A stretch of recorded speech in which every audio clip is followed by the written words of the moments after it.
आप सब लोग कल ध्रुव जी के चरित्र को सुन चुके हैं और पहले भी आप लोगों ने ध्रुव जी की कथा कभी न कभी सुनी ही होगी। तो भैया ध्रुव जी ने भगवान की तपस्या क्यों की? राज्य के लिए, सिंहासन के लिए। और भगवान जब ध्रुव जी के सामने प्रकट हुए और भगवान ने कहा कि मांगो ध्रुव क्या चाहिए, तो ध्रुव जी ने कहा प्रभु अब तक तो चाह थी पर अब चाह नहीं, अब हमको और कुछ नहीं चाहिए। लेकिन भगवान ने कहा भैया एक इच्छा तो है, सिंहासन की इच्छा है, इसलिए जाओ 36,000 वर्ष तक धरती पर राज्य करो और उसके बाद ध्रुवलोक को प्राप्त करो। भगवान तो आशीर्वाद देकर चले गए, पर अब प्रश्न एक और खड़ा होता है, क्या ध्रुव जी को उनकी भक्ति का वास्तविक फल मिला? बोलो, क्या ध्रुव जी की भक्ति का वास्तविक मूल्य भगवान ने दिया? सिंहासन पकड़ा दिया ध्रुव जी को, जाओ राज्य करो।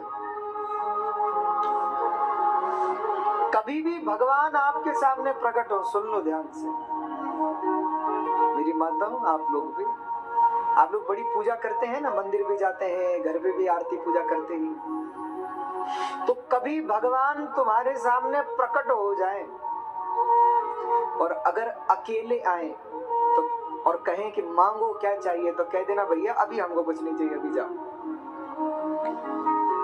भगवान जब अकेले होते हैं तो सबसे खतरनाक होते हैं।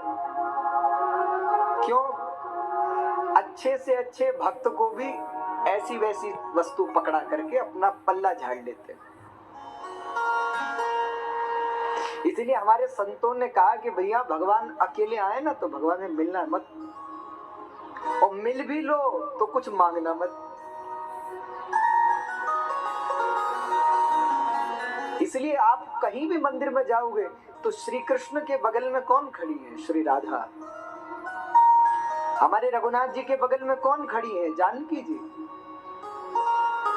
अब हम आपको दो उदाहरण देते हैं। पहला, जिसको सीधे राम जी मिले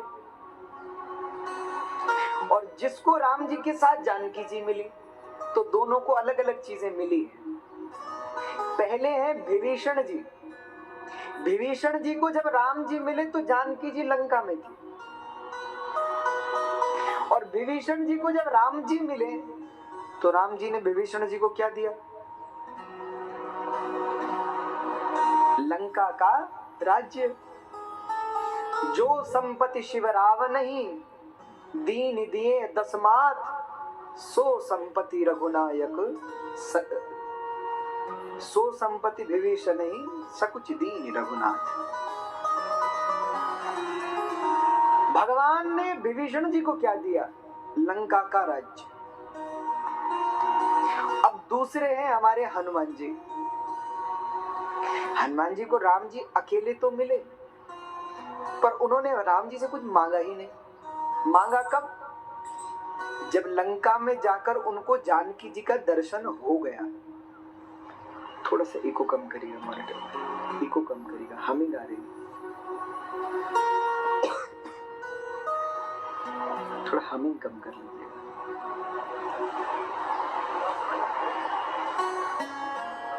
और हनुमान जी महाराज जब लंका गए और लंका जाते ही उनको जानकी जी का दर्शन हुआ, तो जानकी जी से वो क्या बोले? वो जानकी जी से विश्वास दिलाकर कहते हैं, राम दूत में मातु जानकी, सत्य शपथ करुणा निधान की। मैं भगवान रघुनाथ जी की सौगंध खा के कहता हूँ, माँ मैं भगवान का दूत, भगवान का सेवक, छलने के लिए नहीं आया हूँ आपको, रघुनाथ जी का पत्र आपको तक पहुंचाने आया हूँ, संदेश सुनाने आया हूँ। और तब जानकी जी ने हनुमान जी को स्वीकार किया। किस रूप में? अजर अमर गुण निधि सुत हो क्या